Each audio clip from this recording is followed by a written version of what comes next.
सद्गुरू श्री ब्रह्मचैतन्य महाराज गोंदवलेकर यांचं प्रवचन 29 जुलै. मला कुणाचे दुःख पाहवत नाही.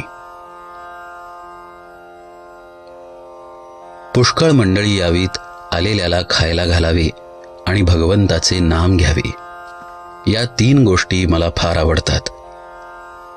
त्या जो करील त्याच्या हयातीत त्याला कधीही कमी पडणार नाही. जो माझ्या स्मरणात प्रपंच करतो त्याच्या प्रपंचात मी आहे.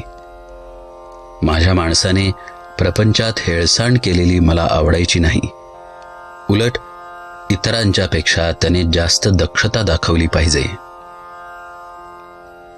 कमी आहे त्याची काळजी न करता, जास्त असेल तर त्याविषयी ममत्व न ठेवता, जो येईल तसा खर्च करतो तो मनुष्य ते सर्व मला देतो. मला विकत श्राद्ध घ्यायची सवय आहे. मला स्वतःचा प्रपंच करता आला नाही, पण दुसऱ्याचा मात्र चांगला करता येतो. माझ्याजवळ एकही पैसा नव्हता आणि खाणारी माणसे पुष्कळ होती, पण मी कधीही काळजी केली नाही. मी आजपर्यंत पैशासाठी कुणापुढे जीभ विटाळली नाही.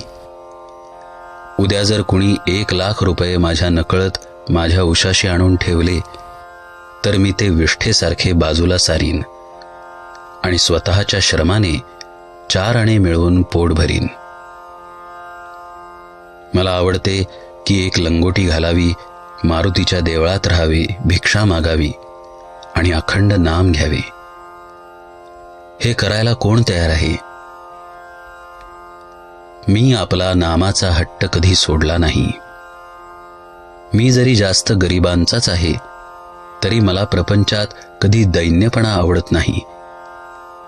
दुसऱ्याकरता निस्वार्थीपणाने भीक मागण्याची मला कधीच लाज वाटली नाही. व्यवहारदृष्ट्या माझ्यामध्ये एकच दोष आहे की मला कुणाचे दुःख पाहवत नाही.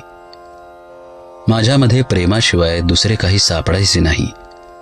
माझ्यातले प्रेम काढले तर मग मी नाहीच. मला फक्त आईच्याच प्रेमाची कल्पना आहे.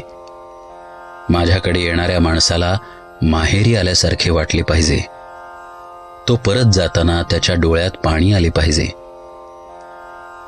दुसऱ्याला आपला आधार वाटला पाहिजे. मी असून काहीच होत नाही. ज्या गोष्टी घडायच्या त्या घडतच असतात, पण आपण असण्यात एक आधार आहे असे इतरांना वाटावे. माझे आता किती दिवस आहेत कुणास ठाऊक. मी पुढे असो वा नसो, जे मी सुरुवातीला सांगितले तेच मी शेवटीही सांगतो. तुम्ही कसेही असा, पण भगवंताच्या नामाला सोडू नका. रामरायाने तुम्हा सर्वांवर कृपा करावी ही माझी त्याला प्रार्थना आहे. तुम्ही माझ्यासाठी इतक्या आपलेपणाने कष्ट करता याची जाणीव मला आहे.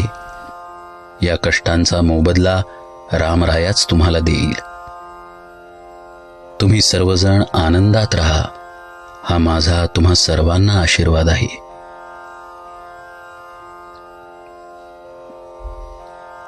अत्यंत चिकाटीने संतांचा समागम करावा आणि त्यांच्या कृपेस पात्र व्हावे. जानकी जीवन स्मरण जय जय राम.